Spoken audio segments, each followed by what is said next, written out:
Coach, when you were coaching, was that, if you had the lead, was that the best play in football, to take that snap and get on one knee and you've got the victory? That's a great, sweet play to call, isn't it, Coach? It's a great play, and you still got your fingers crossed a little bit, making sure it was a good snap. But even a bad snap at 29-0, I think you're okay. Just your impressions of what Alabama did in Baton Rouge. Total domination, except for 2 or 3 kicking game mistakes by Alabama. If they could ever get that worked out, it would, I think, probably one of the great teams I've ever seen. But I've mentioned before, Barry, that the loudest place for a short period of time in a stadium is in Tiger Stadium, and the loudest place I've ever been around, stadium I've been in, is the other Death Valley in Clemson. It's the loudest for the longest. Well, Baton Rouge, it was real loud after LSU stopped Alabama's first drive, first time this year. Then it got probably real loud again when Tua threw his first interception right before the half. So at least it got loud twice.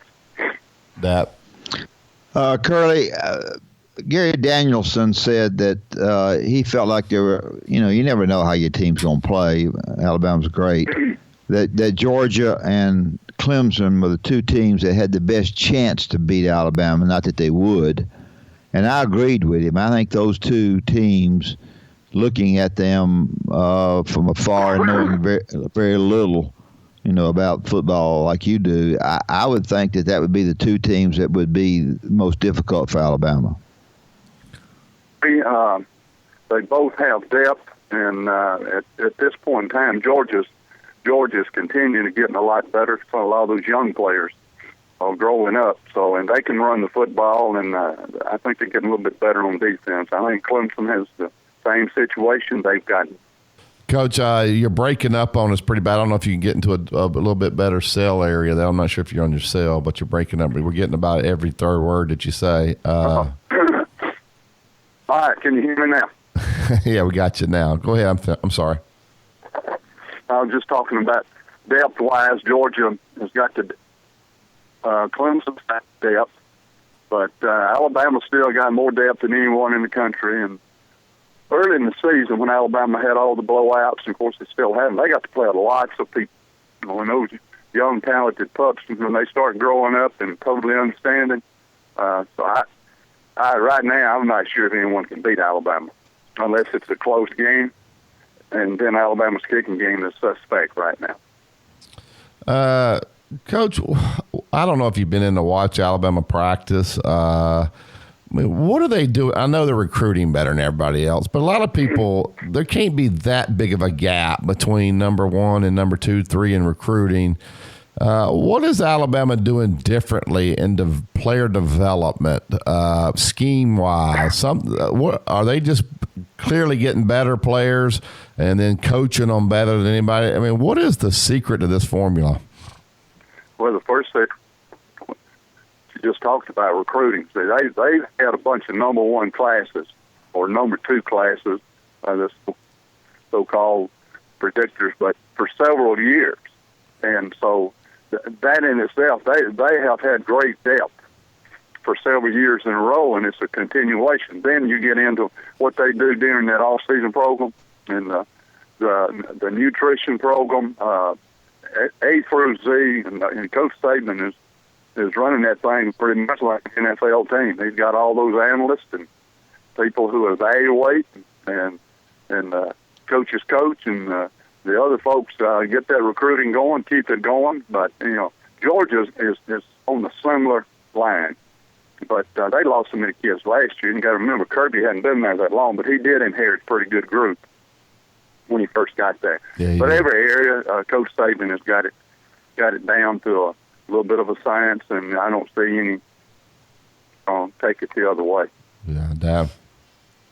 Talk a little bit about Tua as far as his overall abilities. I know I look at Auburn, for example, and the guy throws it right in the hands of receivers. They drop it, and the offensive line just lets them wear him out, and everybody can't, they can't stand. They're all mad at the quarterback at Auburn. But in Tua's stead, he throws it. They catch bad. They don't throw many bad ones. They catch all of them, and the offensive line is absolutely terrific. How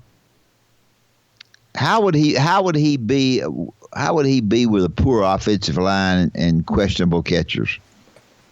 Would he have enough ability? Going back to him at this stage right now, a young quarterback, but he has talent. He has a quick release. He's got velocity on the ball. But as important as anything, I think this young man has got a tremendous offensive football mind. What Coach Saban and want him to do, and he has got great vision.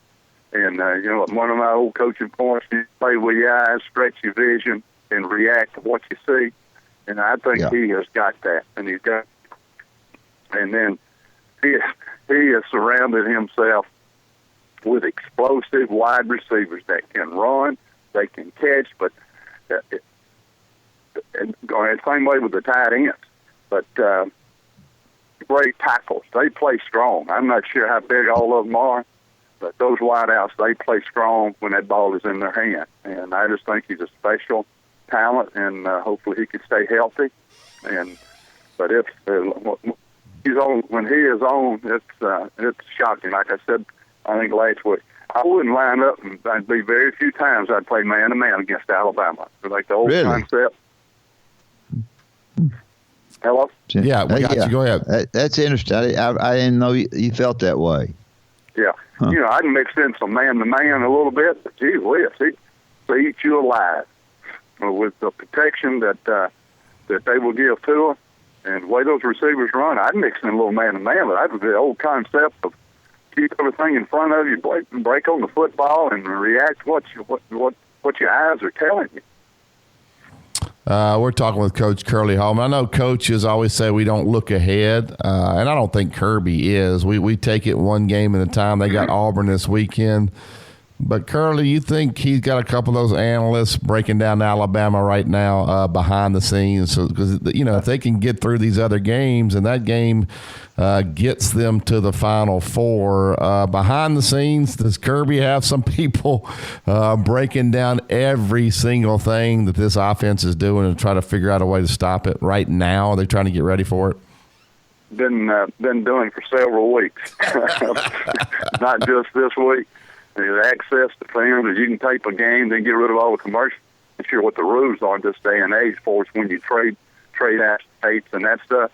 But modernization, they've been breaking it down. Both schools for a long time, and that's just part of the modern day football. Coaches Curley, practice. How hard is it to get LSU ready to play Arkansas? They're only a 14-point favorite. You'd think the way Arkansas has played, they'd be 24-point favorite. The mental, I've always said mental is to physical, what 3 is to 1. I have a feeling they'll have a hard time getting ready mentally. Well, I think you're right, and they'll have to do a good job with getting some folks healed up because of how physical the football game was, and they could have a tough time. I know Arkansas is not very good defensively, but and LSU's got talent on defense, but the quarterback, I think I told you last week, I thought Alabama would eat him alive, and they did. So they're going to struggle offensively.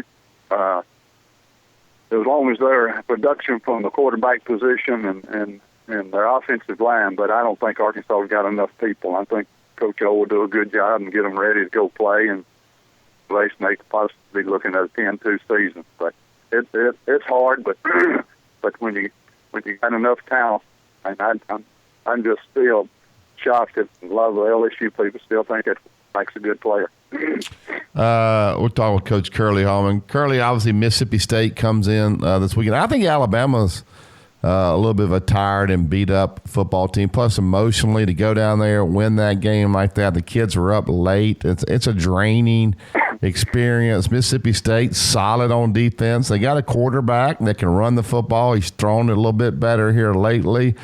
Does Mississippi State match up very well with this Alabama team? I think they're doing, like I said, coming off the emotional high of Alabama with the win and trying to get folks healed up if they got enough depth. But I mentioned to someone last week that that's a physical game, and you got Mississippi State. Defensively, they are good. They got 2 or 3 maybe first-round draft choices on defense. They've only given up 9 touchdowns all year, and defensively they're very physical. I'm not real sure if they the caliber of LSU in the secondary, but they got a good football team. And going back to the quarterback now, he can run, but the last 2 weeks they've gone back with him, and either he's standing taller and he looks so much more poised throwing the football. His delivery is better. It's like he's been they can throw about 1,000 passes a day, but he is playing a lot better, and he can hurt you with his feet. And I think he is throwing the ball pretty dadgum good now after struggling there for a while. So I think Alabama held their hands full early in that ball game, and because Mississippi State can play defense. When you don't haven't given up but 9 touchdowns, I don't care who you're playing.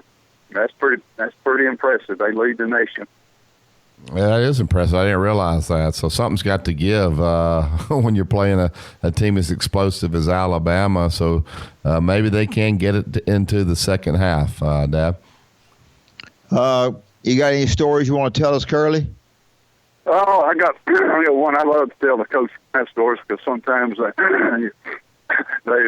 be hard for people to believe. But Coach Bryant had just gotten to A&M, and so naturally behind on recruiting back in those days. The guys that coached on the field, and you had one head coach and about 8 assistants and maybe 1 or 2 graduate assistants. But so Coach Bryant's sending coaches out, and he told old Coach Elmer, he said, Elmer, need to get old Alabama and watch that All-Star game and see if you can't find us some players that can play. So Coach Bryant Coach Elmer went over and watched the All-Star game or some kind of game, and came back, and Coach Bryant said, well, did you find anybody? He said, yeah, Coach, I found a tough guy that I think you'll really like. And he said, well, hell, can we get him? And no, Coach Elmer told him, said, yeah, Coach, but I want to make sure and check with you because he can play, so he just got one hand. and Coach Bryant said, well, he can play, go get him. And Coach Elmer got him, and he was a heck of a player for Coach Bryant there. And if you'll remember, his younger brother. It's a great family from Coleman. I think they were coal miners, and Wayne Trimble. Yeah. It was Wayne's brother, Murray Trimble. But Coach Elmer was hesitant. He just got one arm. Yeah. Pretty good catch. Well, Curly, we appreciate it. You want to give us a score prediction on this Bama-Alabama game? Bama-Mississippi State game? I think Alabama about 21, 24 points. Yeah, I think the line started out 25.5. It's dropped a point. It's 24.5 this morning as we talk. So, but Alabama's offense will gradually take over, I think, against that great defense. Yeah, State's got. And I've watched State. I'm very impressed with them defensively. Appreciate it, Coach. Talk to you next week. Thanks, Curly. Talk to you next week. Go back and pick up these limbs from the storm. Yep. Y'all take care.